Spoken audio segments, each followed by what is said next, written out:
Hi guys, today we're going to have a look at the Heusinkveld Ultimate pedals, unbox them and have a little play with them and see how they perform.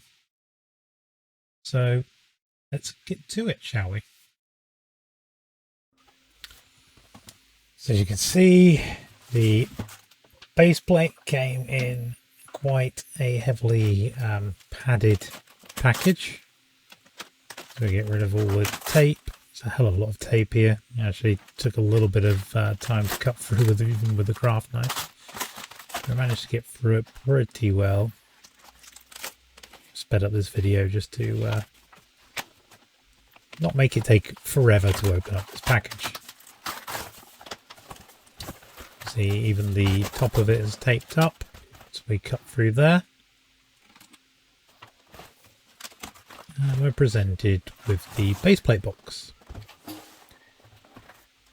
Inside the box we have a little leaflet which gives us some of the details, the contents of the baseplate box. And then we have a lot of this cardboard packaging, which you find quite a lot with the Heusinkveld products. So with these adapters, effectively these are for mounting to your rig. So you have some which are curved and some which are flat. You'll be using the flat ones, but you could have your base plate angled. You can see it's all pretty heavy duty stuff.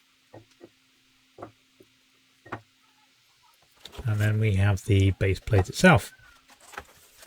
Looks like it's got a little bit of a knock. Actually, it's so solid it doesn't really matter. Let's see how thick that is. And you have lots of holes cut in for various placement of pedals.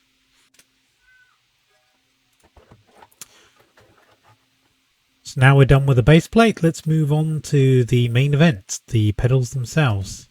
Again, well packaged, taped up nicely. So I just quickly cut through that without trying to make a pig's ear of it.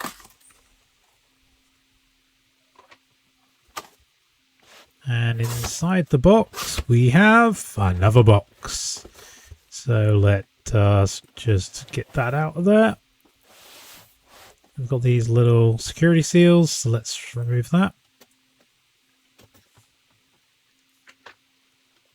And we are greeted with an envelope which says that we have the Sim Pedals Ultimate. And inside this envelope we have a little instruction which tells us the contents.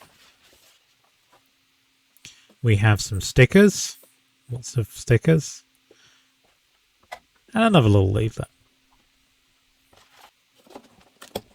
So let's get and have a look at these pedals. We're taking off these layers of cardboard, and inside we're greeted with this lovely industrial looking package. So we have the controller. This is where the pedals plug into individually, and that will bolt onto our base plate. And then we have the pedals themselves. Before we get to that, we have another accessory box, and that accessory box contains a USB cable, some different dampers for different levels of resistance, and a few bolts and washers and tools. So we have some spanners and some Allen keys there. So let's get these pedals out then. They're a little hard to take out.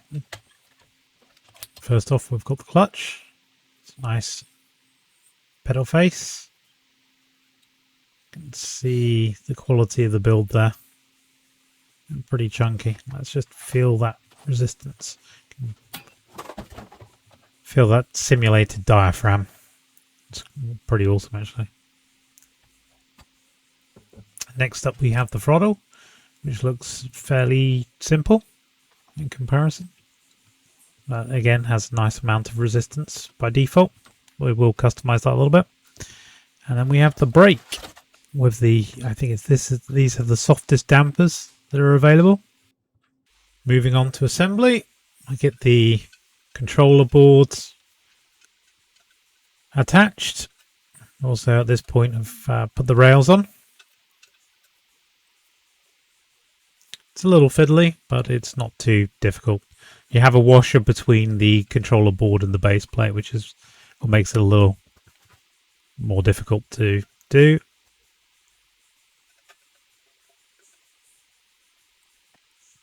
But relatively simple.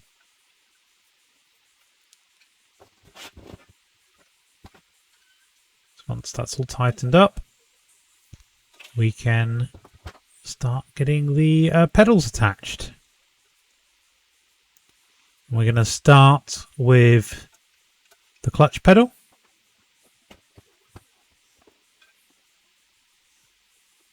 Although I won't be using this, I wanted to attach all of the pedals just to get a feel for how much space I have on the base plate. Again, it's fairly straightforward, and you can see from the construction of the pedals there is a little bit of adjustment available. So if you have to move it around for the pedal holes, you can do so.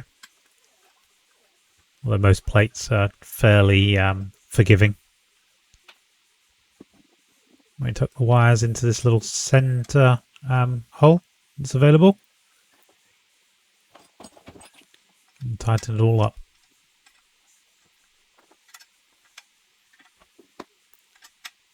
So I think it was at this point that I realized that I don't have enough washers to do this in the way that I wanted to do it, so I had to take it all back off. So I double washed it, and I had to take half of those washers off because you only have 12 available, so that allows you one washer per bolt per pedal, so that's 12 in total.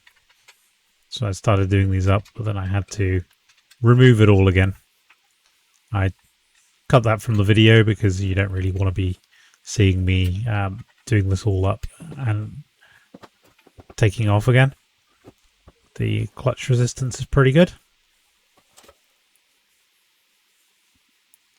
And then it's just doing a test fitting of the brake. But next step, I'm going to put the throttle on. You can see lining it up is fairly straightforward. I like that. So originally I was intending to put the brake on first, but I figured it would be easier to do the throttle. So I ended up removing it again.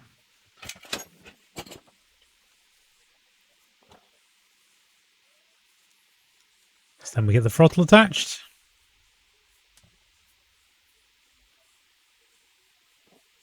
Which is again the same affair. Tucking the wires into the middle. Screw it all on 4 bolts per pedal. I cut most of this out because you don't need to see this in triplicate.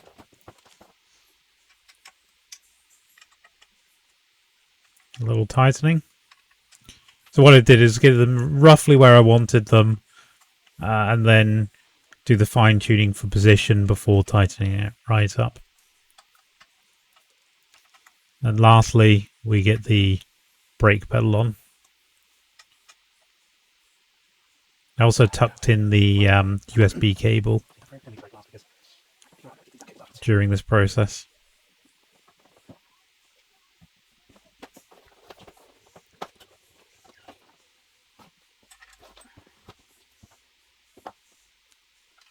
So getting those cables in place was interesting. And as they're not labeled, I just kind of put the left pedal to the left hole and so on. I don't think it really makes much difference with the controller and dive view. One thing I have done with this video is I've skipped the whole dive view calibration. Maybe I should have included that in here, but I didn't think it was really necessary. So now we come to testing. So you might notice my lovely bright red socks, but other than that, I don't have the faceplate on the clutch pedal. That's because my feet are too damn big. With the base plate, you just don't have enough room for big-feeted people. So that was a bit of a shock to me, to be honest. I did try, and I ended up just catching my socks or shoes, depending on what I was using, on the edge of the clutch, which stopped me from taking my foot off the brake, which is a bit of a disaster when it comes to trying to trail brake or do any kind of finesse movements. So that was a huge downside to using this base plate. I will be trying to use the P1X pedal plate on the GT Omega Prime rig later on, so we'll see how that goes. I will review that as well. The GT Omega Prime's pedal plate is just terrible, so I have to get something better than that, which is part of the reason why I ordered the base plate for the Ultimates, but sadly it just doesn't really cut the mustard.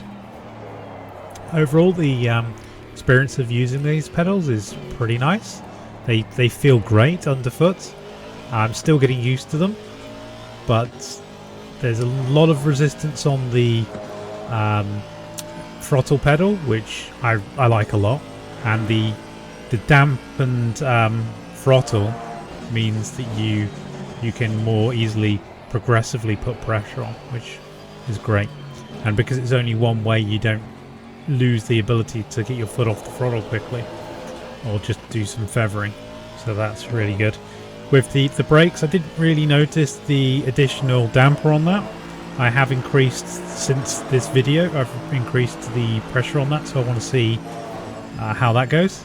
But I'm still, like I said earlier, I'm still experimenting with the pedals, and I think it's going to take me a little bit of time to fully be comfortable with using them, which I find a bit surprising. It took me maybe a couple of weeks to get used to the CSL Elite LCs, and prior to that had the G27 and G29 pedals, and they were just easy to get on with. But because of the additional customization you have of these pedals, I feel that they take a little bit more time to get used to and to get exactly how you want them to be able to drive well.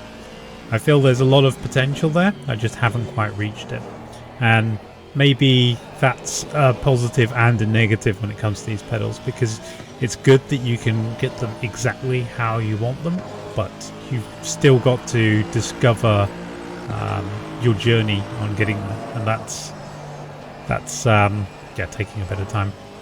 It's a shame that I can't use the clutch at all right now because I've had to take the pedal plate off, and when I get the P1X pedal tray in place, maybe I'll be able to experiment with using that a little more and being able to actually fit a shifter, so that'll be really quite exciting to get that working.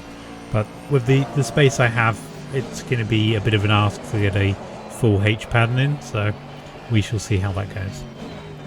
That's a story for another day. So overall, I like the pedals, and we've just come to the conclusion now, I think. But yeah, you can see I'm able to put the throttle and the brake where I need it, and I've had this for about a month. This footage was taken a month after having the pedals installed. Ultimately, these are a great set of pedals, and they really bring the realism to a new level. Are they worth the money? Probably not. Do they make me any faster? Definitely not. But they're quite an enjoyable experience to use. I would say if you don't need the features that are available with this pedal set, then the Sprint pedals are a better buy, and save your pennies for something else. The pedal plate could do with being a little bit wider, so you'd have a little bit more room for each pedal. With the 3 pedals on the pedal plate, I actually find with my giant clown feet, it's very difficult in shoes to be able to press the pedals without accidentally pressing 2 at once. That's a bit of a negative for that particular bass. It's very heavy, so it doesn't flex at all, but the lack of girth makes it difficult to recommend. The adjustability on offer with the pedals does make them very good for getting them exactly how you like your pedals to be, but that does come at a cost. It takes you a lot longer to get used to them, and for me, I'm now several weeks into using them, but I'm still struggling to come up with the kind of consistency I had with other pedal sets that I've used in a much shorter time frame. So overall, this pedal set is very good. The clutch is phenomenal. It feels great. The throttle has a nice amount of resistance, so it's not foot to the floor straight away, which is awesome. The brake is very solid, and you've got a lot of adjustability that gives you, the ability to customize these exactly how you want them. So you can increase the resistance to your pedals. You can play around with the travel. You can change the plate position. All these things add up to a nice amount of customization. However, it is very difficult to recommend them unless you really, really want the ultimate in pedal solutions. I think there are better pedal sets for a lot less money. And I, with a heavy heart, have to say that I cannot recommend these pedals, but they are still a great product. I'm happy to have had the privilege to use them. So that's it for this mini review. So if you like this content, please give it a thumbs up. If you want to see more of this kind of thing, please subscribe to the channel, and I'll try to deliver to the best of my ability. Okay, thanks guys, and goodbye for now. Bye-bye.